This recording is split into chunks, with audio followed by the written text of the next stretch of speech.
Dajjal ini manusia biasa. Dia manusia biasa seperti kita. Dajjal bukan Fomeo, tapi dia manusia. Dia lahir 100 tahun sebelum Nabi Musa diutus. Dia termasuk al-mumtazirin yang Allah tangguhkan. Tidak ada satupun bidang dalam kehidupan kita, hatta agama sekalipun, melainkan fitnah Dajjal ada di dalam. Karena para pengikut Dajjal, mereka ingin menguasai dunia, melakukannya dalam 3 ranah: simbol, ritual, dan arsitektur. Itu 3 ranah yang disentuh oleh Dajjal. Maka 3 ranah ini tidak pernah terlepas dari sistem Dajjal: simbol, ritual, arsitektur. Ya, salah satu contoh ritualnya. Orang-orang Yunani, mereka menyembah Dajjal dengan melakukan pawai obor.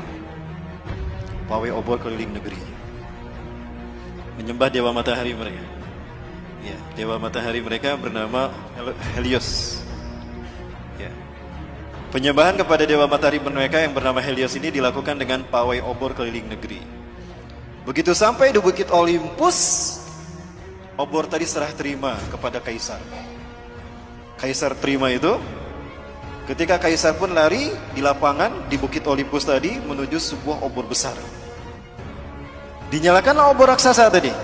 Maka selama obor raksasa menyala, mereka melakukan atraksi di lapangan tadi. Berbagai macam atraksi. Itulah ritual yang dilakukan di Bukit Olympus, mengagungkan dewa matahari mereka yang dimaksudkan ini. Ritual itu kemudian dinamakan Olimpiade.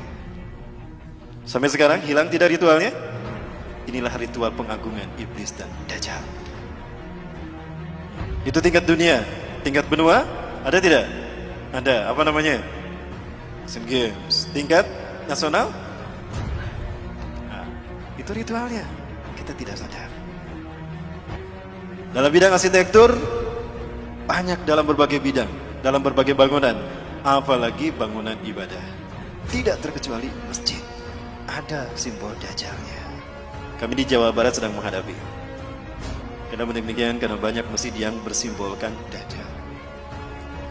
Segitiga adalah sebuah simbol yang kemudian digunakan digunakan oleh agama-agama yang lahir dari filosofi agama arti sebagai simbol Tuhan. Jadi agama-agama yang lahir dari filosofi akal budi manusia menjadikan segitiga sebagai simbol Tuhan. Makanya di dalam agama Hindu ada Trimurti. Betul? Di dalam agama Buddha ada Tridharma. Kitab sucinya Tripitaka. Di dalam agama Kristen ada Trinitas. Nah, segitiga inilah yang kemudian digunakan Fir'aun untuk menunjukkan eksistensinya sebagai Tuhan. Kita tahu Fir'aun mengaku Tuhan. Wa ana rabbukumul a'la. Itu kata Fir'aun di hadapan Nabi Musa dan Harun. Maka dia bangun sebuah bangunan yang dilihat dari 4 arah mata angin, 4 penjuru mata angin itu sama, segitiga. Piramida. Firaun membangun piramida untuk menunjukkan kalau dia Tuhan, agar dunia mengetahui eksistensinya sebagai Tuhan. Dan yang diperbudak sebagai tukang batu saat itu adalah bangsa Yahudi. Tukang batu bahasa merekanya adalah mason. Ya, mason.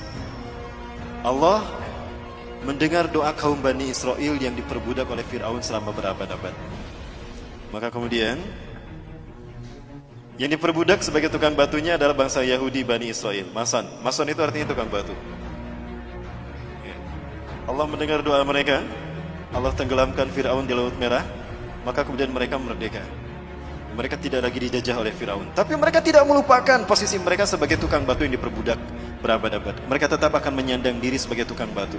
Tapi tukang batu kali ini tukang batu yang merdeka.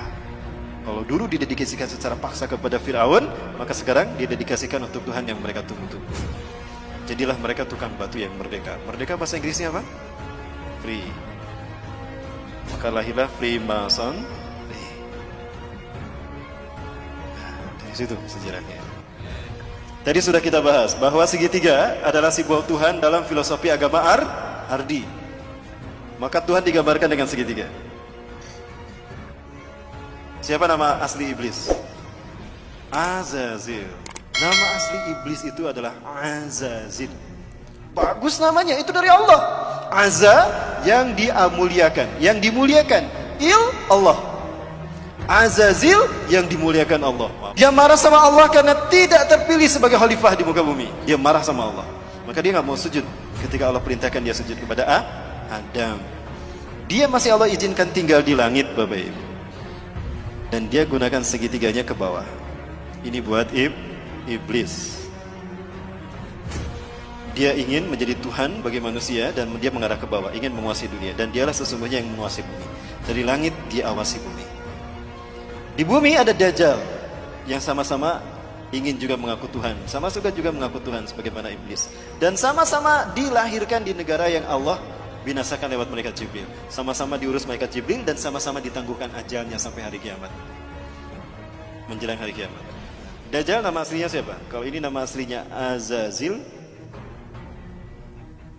Kalau Dajjal nama aslinya Samiri. Kenapa Dajjal nama aslinya Samiri? Karena lahir di Samirah. Samirah, Palestina. Allah takdirkan keduanya bertemu di segitiga Bermuda. Segitiga Bermuda adalah sebuah area lepas pantai di Samudra Atlantika yang menghubungkan 3 titik. Ada Florida, Miami, ada Bermuda, dan ada Puerto Rico.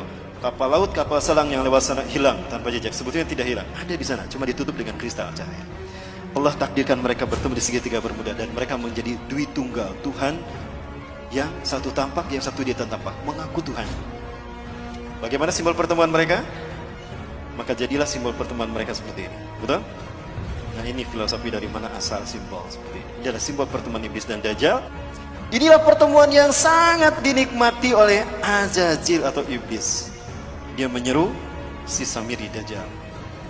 Iblis biasa menyebut nama seseorang itu dari suku kata pertama. Samiri dipanggil Sam. Apa kata iblis? Hari ini adalah hari yang aku tunggu-tunggu sejak aku diturunkan dari surga ke dunia, di mana aku dipertemukan dengan saudara kembarku. Maka panggillah dia oleh kalian sebagai Paman Sam. Apa yang terbayang dalam benak kita? Amerika. Ini jawaban kenapa Amerika selalu ikut campur urusan negara di seluruh dunia. Dan kenapa veto Amerika mengalahkan veto The Big Five yang lain. Dan kenapa Amerika selalu ingin menang sendiri dan mengaku sok polisi dunia. Bukan Amerika yang ditakutinya, tapi who was behind American. Siapa di belakang Amerika? Siapa di belakang Amerika? Lihat set plan tata kota Amerika. Dan lihat mata uang Amerika. Dan ini terkait dengan ritual ibadah kita. Kenapa? Karena simbol-simbol ini banyak muncul di masjid-masjid. Bukan hanya di masjid, di gereja. Saya bisa tunjukkan satu-satu. Dan bukan hanya di Indonesia, di seluruh dunia. Kenapa tidak ada di tempat penyembahan? Karena iblis dan Dajjal ingin manusia bukan menyembah Allah, tapi menyembah kita, menyembah mereka maksudnya. Nah ini Bapak, kita sudah mulai membedah teka-teki itu kan? Satu persatu. Nah sekarang Bapak Ibu, saya ingin menunjukkan konspirasi iblis dan Dajjal sudah sampai pada penterjemahan Quran. Baik, saya minta yang hadir di sini buka Qurannya semua. Yang bawa Quran, buka Quran surat ke-7 Al-A'raf ayat ke-16. Saya ingin buktikan kalau ini ada konspirasi dalam penterjemahan Quran, konspirasi Yahudi.